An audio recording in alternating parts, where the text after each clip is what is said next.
Might have been very loud, but oh well, let's check if it worked. Um, yeah, so, what was I going to say? Oh, yeah, so Africa's fallen to pieces from last time, and it's all fragmented now. Um, and we're going to start off with the French Commune, who are to flee to Madagascar, like many billionaires, and now they managed to get some land back up here. And they're a colonial empire, even though they're communist, but hey, there's lots of contradictions in this world. And that's how they're doing pretty well for themselves. They're almost back in mainland France. There's a bit to go, and they see this ITO occupation zone here, and they just start some funny shenanigans in the borders. That involves sending some militias in and shooting innocent border guards, and they do pretty well. And no one can really pin it down to them. They're just the French illegitimate in ITO's eyes. French government is saying, "Hey, it's just rebels. What do you want us to do about it?" And they push halfway into Chad. Since it's French speaking, they hold it down fairly well, and yeah,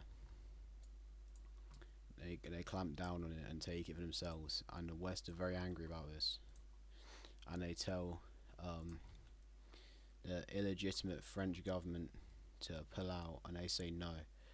And then the West don't really go too much further from there. They don't want World War Four over Chad, but they do issue a diplomatic warning not to go any further. And the French heed this because they don't have much of a standing army, or even a loyal standing army. But there's big expansions for them.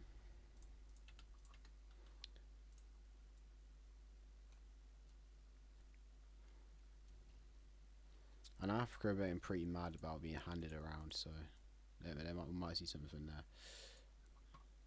Some funny business. Ooh, mess this up a bit. Okay. See now, the French again, even bigger now. Very exciting for them. You must be joking. Oh, there you go. And next we go to what was I gonna do next? Oh yes, wait. Yep, okay, got it. So the Maoists here have lost support because they lost the biggest war, or second biggest war in history, because it didn't go on as long as World War Two, and it was large scale, but it wasn't as deadly. So we have a bloodless coup d'etat in terms. Well, it's not bloodless. It's only like a few hundred losses though, most of which are just civilians because of bombings on there. And a big Stalinist revolt kicks off here, and the Warsaw Pact immediately send their troops in to hold it down. And at this point, no one wants a brutal conflict in the Congo, so it'll all fall to smithereens. The Angolans are really looking like they want to revolt. Um, and they are on the brink of doing so until the Warsaw Pact's army arrives, pacifies it. So maybe there are a few more casualties and meet the eye. But most of them are just African farmers, and no one particularly cares in the world, which is a bit sad. Anyway, so Stalin's revolt takes place, and they join the Warsaw Pact. No. What? Hold on a minute. Hold on a minute, chat.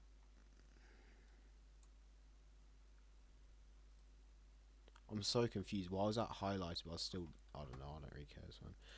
And they join. It's still good. And they, yeah, I gotta fix this now. And they joined the Warsaw Pact, and that's pretty much removed any of their claim to Africa, as in taking hold of Africa back as a Maoist union. But hey, and also in the Warsaw Pact say to respect their claims, their claims, their claims, and their claims, and their claims. So that's unfortunate. Um, and over in Spain, we see the reunification with the British occupation zone being reabsorbed. Half of Gibraltar still staying in British hands. Um, we see the French zone, which they can't really afford to hold down anymore, anyways, being given back, and the Americans are forced out on hypocrisy because They all look like hypocrites here. And Portugal still hold Galicia, and they got that back from the Americans. And the Portuguese still hold Galicia because they built their claim to it now, and they're not giving it back. So that's unfortunate for Spain, who have lost a lot of land. But hey, at least they've reunited now. 15 years later or so. I can't remember when it happened. Alright. Now, moving over to... where are we moving over to? What do I want to do first? Yes, America. So the Canadians are sick of being part of the Commonwealth. They want self-determination, but they realise with their position, self-determination is impossible. So they realise either submission to the Americans or the British, or just stay with the British, and the British are kind of collapsing right now.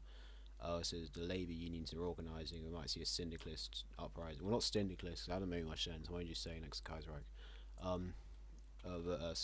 Communist Warsaw Pact probably uprising there, and the tensions are also growing in Ireland, France again, finally, Italy, well, mainly in the south of Italy. But yeah, the tensions are still rising. So Canada say to Britain, we're declaring independence from you, and regrettably, well, no, not regrettably, we're not joining the Americans yet, but I don't think we've got long left. So they declare independence from Britain, and now the British Empire is simply Egypt. That's not very helpful, is it? It's simply Egypt, Somaliland, Cyprus, Malta, and Gibraltar. That rhymed nicely. But it's still the last colonial empire apart from the American one, and the French one, I guess. So that's a pretty big respect moment there. Yeah, everyone else has lost their colonies, haven't they? Apart from America. Of course they haven't. Okay. So, not the end of the British Empire yet.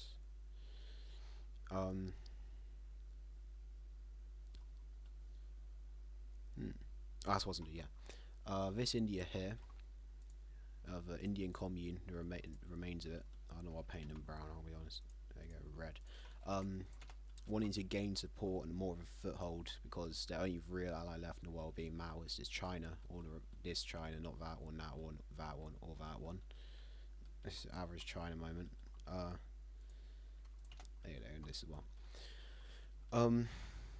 Yeah, but their Chinese allies I was speaking of a minute ago, not very good allies, because the second their claim was separated from India, they just took their claim entirely in Arunachal Pradesh and just never gave it back. It's theirs now. And the Indians can't do much about it. Even if they're on board with them, the Chinese are still more powerful, as in the PRC, not the Chinese Republic, Manchurian Republic, Xinjiang Republic, or Tibetan Republic. Well, no, that's there's too many Chinas, man. Too many Chinas for one little guy. So yeah, that's unfortunate for the Indians here, but they want to prove their worth on the global stage, and by doing that, they're going to beat up a much smaller nation. But what are you going to do? So they declare war on the what do I call them? I can't remember. I'll say the Three Kings. That's like ancient times. Well, that's actually also a Chinese thing, isn't it? Anyways, this is well, I can't remember. This is the Principality of India. It doesn't make much sense. There you go. That's their name. It's not going to exist much longer. And they just send their mainly Chinese tanks they stole from the stockpiles after the war through here. The Indian citizen militias. Well, this doesn't work. The North Indian citizen militias can't really hold up against it. But at this point, the Indian people have been starved for too long by communists, then the British, and then themselves, and then like the weather as well tie in there. So they have not just it's a communist uprising again, but it's not a bloodless coup d'etat. It's a violent civil war that tears the nations apart. And then a white piece is signed the blue guys, but they not really by the yellows. They're a piece of yellows, but not a piece of reds, and they just take back everything that was lost and push in. They have claim to this, of course.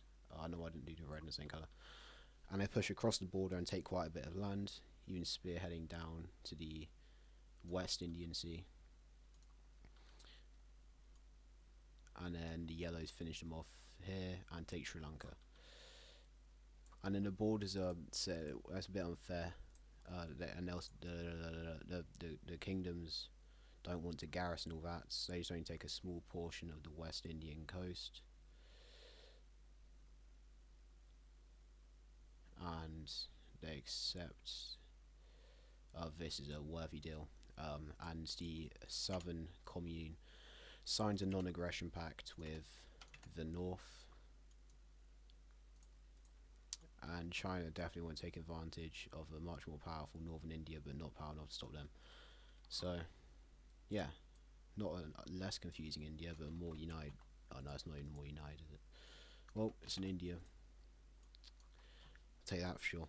And one of them's getting pretty powerful, a bit big for their boots, if you're. So there you go. The only Maoist nation left is China. And the commune here say, hey, we've made reforms to you, can we join? And they said no, because they remembered. No, they say yes, but if we occupy you and put several of our men into your government and then pretty much own you, and they wanted their autonomy, so they said no.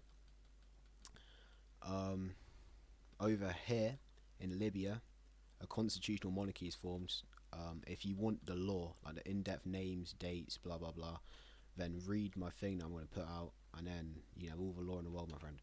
So they put a constitutional government in place in a civil war. They returned, so the civil war was a bit pointless, but let's be honest, it was set up by like all these Morocco, pretty much Americans, so they don't really have a king or a queen or anyone. They're just one man. Algeria, I don't know. They just exist, mate. Let's be real, they're pretty much French. Wait, that can be taken over several ways. If you did that the other way around, that'd be crazy. Wait, if the they're pretty much the French are pretty much Algerian. Yeah, there you go. That'd been a crazy one. Anyways, and then Prussia elects a new king. Constitutional monarchy still, but might see some funny shenanigans because they are Germany after all. But yeah, I'll go play the new Hoi DLC. It's been fun. Goodbye.